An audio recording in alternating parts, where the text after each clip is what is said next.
You know that light at the end of the tunnel we keep talking about? Well, it just got a whole lot brighter as the FDA approves a COVID vaccine. So what's next? When does it get here? And when can you get it? I can tell you that it's probably going to arrive sometime during the weekend. And protesters still have not budged in North Portland as the battle over the Red House wages on, revolving around a family that's made some interesting arguments as to why the government should back off. And it believes that there is no real authority of government other than what they call common law. Why the term sovereign citizen matters here and why it doesn't. Here's the story. Hey, happy Hanukkah, y'all. I'm Dan Haggerty. Welcome to The Story. Now, we usually try and do things a little differently on this show, as you know, if you watch us, but we kind of have to start with the biggest story in the world, maybe right now, or at least the biggest for the U.S. is that we have finally approved a COVID vaccine. So there it is. You can see it, the light at the end of the tunnel. Here it comes. It's getting bigger. It's getting brighter. Pull out your shades, pop them on. It's a great cliche. It's also a little annoying. I get that. You know, Jen Putnam writing in and saying, hey, Dan, all this light at the end of the tunnel conversation around the vaccine is driving us nuts. So for the average person, it's going to be a long wait. Most experts say spring or summer at best before the average person gets the vaccine. And masks and precautions are going to be recommended even after that. So could the media please infuse some reality into their positivity? The media being too positive. That's new. Anyway, it is a good point.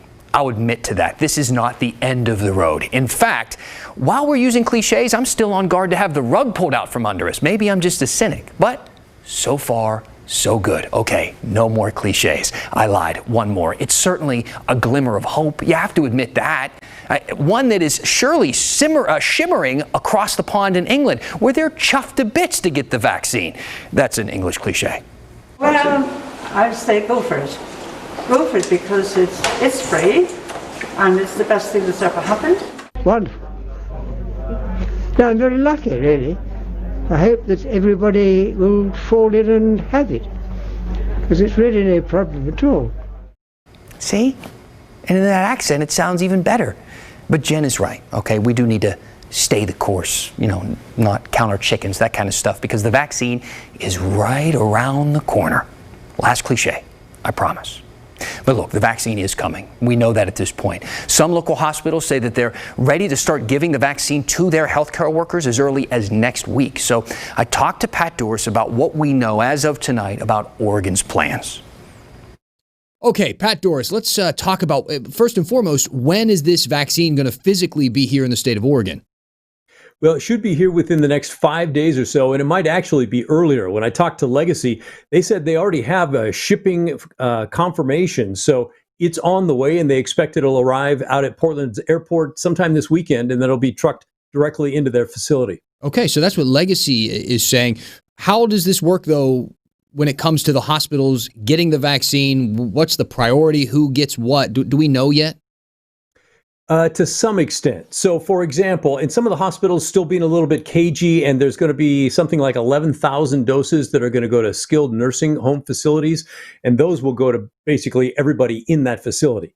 But as far as the hospitals, like Legacy, they're one of the most forthcoming right now. They're saying we're going to get 2,000 doses, and they have 13,000 employees. So not everybody's going to get the first round right away, obviously, but they say that they're really focused on equity and not titles. So it doesn't matter whether you're the janitor or the top surgeon, as long as you're interfacing with people that are involved with COVID treatment, you have a shot at getting one of these first vaccines. I talked to the guy in charge of the vaccine rollout. Here's what he had to say. Hope is here. It's coming. We just have to hold on. We know the numbers are frighteningly low, but it's just a matter of time. Those allocations, those numbers are going to increase exponentially week over week over week. And we look forward to the time in which we're able to vaccinate those that want it within our institutions, and then open up the doors to be able to vaccinate the communities around us. All right. Well, Pat, one thing, you know, we keep saying as we're discussing this, the vaccine, as we say, the vaccine, but there are actually two vaccines. There's Pfizer and there's Moderna. What do we know about? Are they coming at the same time? Are they coming at different times? And how do we know which one we're supposed to take? Well, the second question is easy. You're supposed to take whichever one you can get, but get both shots from the same one. So each of these has part 1 and part 2. So stick with the same brand. The main difference is Pfizer could be approved this weekend. An advisory panel today recommended that the FDA approve it. And so they're about a week ahead of Moderna. Moderna will get that same review next week. So Pfizer is going to ship first. And Pfizer is the one that needs to be kept super duper cold, about 70 degrees below Celsius. Moderna does not have to be kept super duper cold. So it's going to arrive later, but it will go out to the more rural areas that don't have these super exotic refrigerators and freezers. Pfizer is going to be more along the I-5 corridor where the big hospitals do have the deep freezes, places like Legacy. So based on that timeline, it looks like the rural folks are going to be a little bit behind the places where the Pfizer vaccine's more likely to go. Yeah, I think that's right. And places like Legacy said it's possible they could start injections as early as this next Wednesday. Mississippi stretched into a third day, leaving neighbors and some businesses uneasy about what's to come. We've never had to deal with something like this. Christina Carey, owner of the Pilot House Distilling, fears a clash between police and activists could spill into the North Portland neighborhood. As a result, her business is closed. If gas starts getting used, that's going to go right into our business as well as our neighbors. Activists fortified their position at the Red House on North Mississippi and blocked the street in front of it after police tried to re-secure the Red House on Tuesday. A smaller group had been camping on the property for months to support the Kinneys, a black and indigenous family who lived there for decades but lost their home to foreclosure. Several neighbors, who didn't want to speak publicly for fear of retribution, said they're sympathetic and support the Kinneys, but don't like the growing occupation that's blocking a public street. As the situation becomes more inflamed, it scares them. Those present at the barricade should leave it behind, put down your weapons, and allow the neighborhood to return to peace and order. In a video message posted on Twitter Wednesday, Portland's police chief asked the activists to leave or they'll be removed. The Portland police will enforce the law and use force if necessary to restore order to the neighborhood. The Multnomah County Sheriff's Office released these photos showing guns and tactical gear spotted during their brief attempt to get people to leave the Red House on Tuesday. Portland's mayor tweeted he authorized Portland police to use all lawful means to end the illegal occupation, stating there will be no autonomous zone in Portland. But as the activists strengthen their position on the street, it raises the question, what's next? We've seen similar standoffs before, like the Occupy Portland encampment in downtown Portland in 2011, the Occupy ICE protest, which carried on for weeks in 2018. In both cases, police eventually moved in to clear the demonstrations during early morning raids. Okay, Kyle Leboshi joining us now. As we kind of ponder that question about what's next, I think a lot of people are predicting what is next is going to be police moving in. What is the scene there tonight? Have you heard anything from police? Have you seen police in that area? We haven't seen police all day. We have seen some fire trucks, which presents an interesting situation in that the street behind me is closed. So if there were an emergency situation, a fire, they would probably have a difficult time getting in there. As for businesses around here, we've seen a number of the food carts and the restaurants are open, obviously dealing with COVID challenges alone, but we have seen people coming here and doing business, etc. For many neighbors who live in the area, one of their biggest concerns is what may happen. What may happen if police come and try and clear out the area, and also how activists may respond. It's the great unknown. Yeah, if it gets messy down there, there are a lot of people and homes and folks living in that area, so we'll keep an eye on it. Kyle, thank you for the update tonight. When the story continues, let's head into the KGW vault and look at the history of redlining near the Red House. Young newlyweds Bob and Sharon Steen looked for over a month before they broke through the barrier. And one of our viewers wants to know, is Portland really the whitest city in America? We're going to look into that. Hey, welcome back. We kind of rushed into the top of the show. I got an email from Dan McLean. He said, hey, Dan, missed your pitch for viewer participation. Do you still read emails? Yeah, I do. Just read yours, actually. We still read those. So keep those coming. Use the hashtag HeyDan on Twitter. Keep emailing us at thestory@kgw.com. Are you on Instagram? You can follow us there. If you don't, you should. We post a lot of our segments there as well, and it's a great way to get a hold of us. You can send us messages. Just follow us at thestory.kgw on Instagram. I'll always read a few at the end of the show as well. Now, we're going to continue on our big story right now because it's too big to just fit in one block. We need to wait until after the commercial and go again. It's about the Red House, and it's a fight over housing laws and a discussion about our legal system. But I think to have an opinion on this kind of story, you really need to hear all the details. This is no doubt a very complicated and multi-layered story spanning years, so try and stick with me here. Now, William Kinney, also known as William Nietzsche, is the son in this, and he has become, I don't know, the spokesperson for his family in this battle. He's also the catalyst for this entire issue. You've probably seen his picture online, and he's spoken at several press conferences. William's legal troubles started almost 2 decades ago, back in 2002, when he was in high school. He ran a stop sign at about 60 miles per hour, and he killed an 83-year-old man and severely injured his wife. William was 17 at the time. He actually already had a suspended license before that crash, and afterward spent 5 years in jail for criminally negligent homicide. Much like any family facing these types of legal expenses in this type of situation, the Kinneys had to take out a loan to help their son. Now, earlier today, I spoke with Oregonian reporter Noelle Crombie. She and her colleagues at the Oregonian have been tracking the family's history and the details of that loan that ultimately led to the Red House foreclosure and eviction. Do we know the amount of the legal bill that they took out the loan to pay? What was the amount of that bill? Yeah, in speaking with Mr. Nietzsche, Mr. Kinney yesterday, he told me the bill was at least $26,000. His family also mentioned in some of their court records that there were other expenses related to his incarceration, other bills, and helping to support him while he was in prison. But the bill for his defense was $26,000. But they borrowed $126,000. Is that correct? Yes, that's our understanding. And so they are arguing that the remaining $100,000 also went to his things surrounding his incarceration and his defense, that sort of thing? Well, to be clear, what they've said is that that they began, their financial problems were sort of rooted in this initial incident. And we can only report what we know, which is that the bills, according to Mr. Kinney, cost $26,000. You're right, they took out a loan that was more than that. As for the difference there and how they spent that, I'm not clear. We don't know the answer to that question. How long did they make payments on that loan before stopping altogether? About 13 years, according to my colleagues' reporting. And what changed at that 13-year point? The loan was sold or changed servicers, and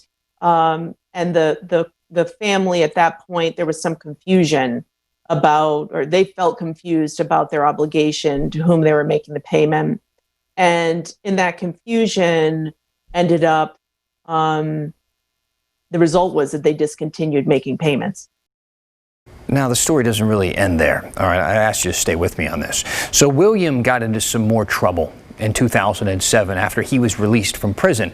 His license was suspended because of that deadly crash in 2002, but he was still caught illegally driving with cocaine in his car. He was eventually arrested in 2010 after repeatedly skipping court dates, one after the next. Then, during a sentencing hearing in front of a judge, William found himself in contempt of court 12 times. In looking back at our coverage of that 2010 hearing, it was very clear that Mr. Kinney, Mr. Nietzsche, felt he was above the law. He made that very clear, both by his actions and his words during that hearing, and the fact that he failed to show up for court on multiple dates. And as to whether that sort of sentiment or feeling is shared by his family, I don't know. We do know that they support him very much. They supported him during his criminal prosecutions, and clearly the family appears to be speaking as one on this issue around their home. And it is clear that the family has really stuck together as a unit through all of these legal battles over the past 18 years, united actually by one specific argument that they have used many, many, many times in court filings. William Kinney says that he has something called sovereign citizenship, claiming that he and his family are actually not subject to rules or laws. He says it's the reason that they shouldn't have to pay this loan on the house. Kristen Severance explains what a sovereign citizen is and why it's played such a big part in this situation. According to the Southern Poverty Law Center, sovereign citizens believe that they, not judges, juries, or law enforcement, get to decide which laws to follow and which to ignore, and they don't think they should have to pay taxes. As Portland sociologist Randy Blazak explains, while there is a large section of black sovereign citizens, the movement is actually rooted in racism. The sovereign citizen movement really starts within the white supremacist movement. It starts as kind of an anti-government belief system that white people are the true citizens of this country. It's kind of a weird reading of the 14th Amendment. And it believes that there is no real authority of government other than what they call common law. Sovereign citizens are known for clogging up court systems with hundreds or thousands of legal filings. The filings are written in a nonsensical sovereign code, which most people can't understand. For years, they used that method to fight paying taxes, then as a way to fight foreclosures. A thing that happens in the 2000s when the mortgage crisis happens, when the predatory lending that really targets black and brown Americans starts gaining speed, and those folks start hearing about this notion that government law is not valid, mortgage laws are not valid, they can't take your home away from you.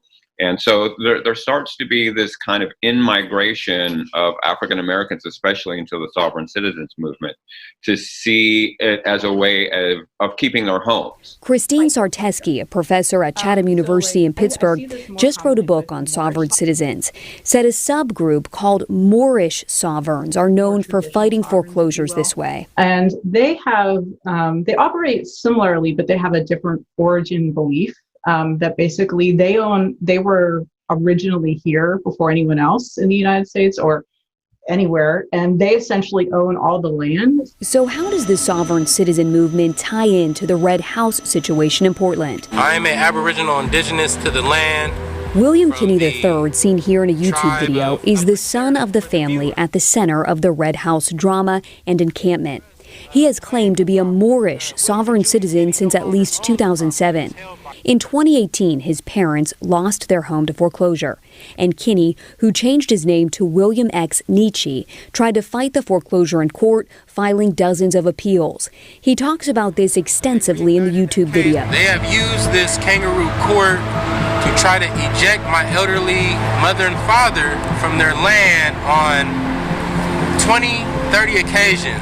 The video gets confusing. He tries to seize the court under Moroccan law with a man named Omari Jibbery. All right, they had me as a John Doe. Right there, I had to play dead for 20 seconds. All right, just to get some breath back and yell my name, Emperor Omari Jibbery, Emperor Omari Jibbery, but they already cut up my clothes. They thought I was dead. The video and court filings are hard to follow. Does this ever work?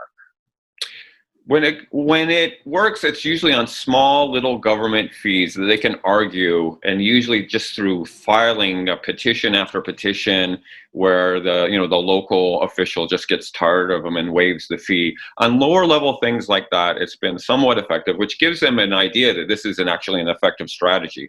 But on mortgage, it's never worked. Banks are powerful institutions. They, often have the last word on these matters. Which is what happened here.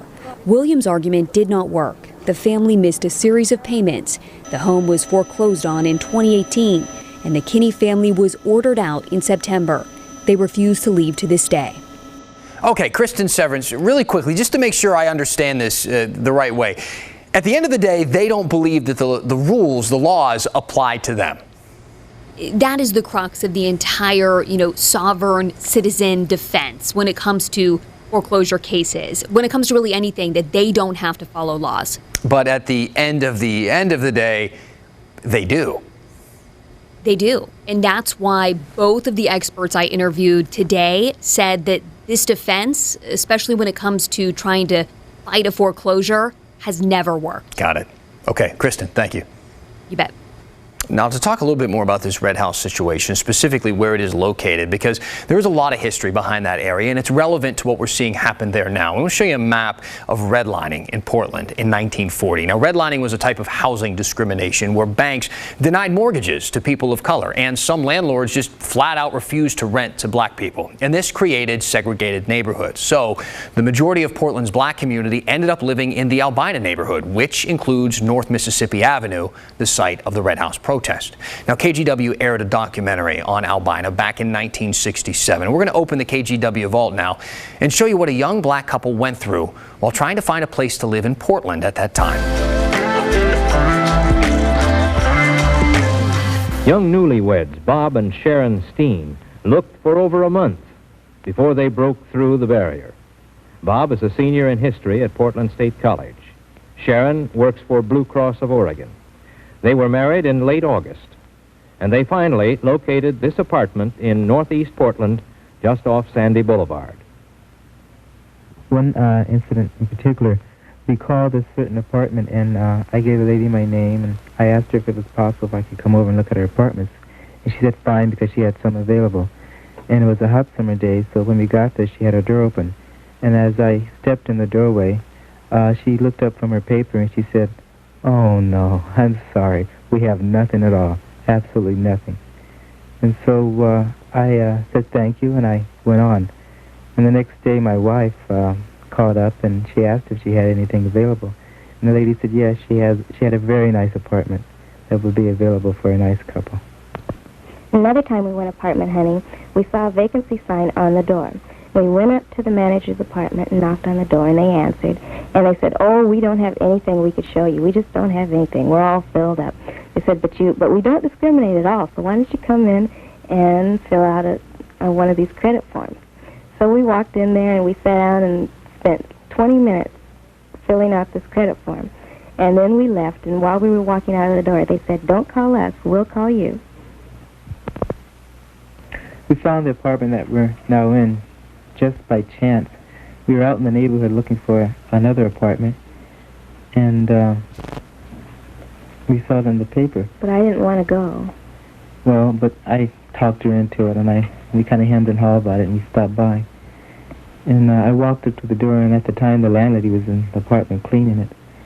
And as I walked in, she said, "Would you like to look around?" I said, "Fine." So I called Sharon in, and she and her brother came in, and she looked at it, and she liked it very much. Yeah, and the lady looked at us and said, "If you like it, it's ours." And that's the first time anybody said anything like that to us. So we took it right away. Now, while we're discussing race, last night we ran this story about Portland's Chinese community, and I said this. So Portland, often called the whitest city in America, but despite that, as you know, there are still a lot of diverse communities here. So after I said that, I got this email from Pete, and he said, "Hey Dan, I've heard you several times call Portland the whitest city. Have you ever been to Boise or Salt Lake City? How about looking at the demographic information and telling us the facts?" So first of all, I didn't invent calling Portland the whitest city in America. This is kind of a phrase that gets repeated a lot by the media. I get it. But we did look at that demographic information for you, and the answer seems to be that Portland is one of America's whitest large cities. So according to census estimates from last year, Portland has more than 654,000 people.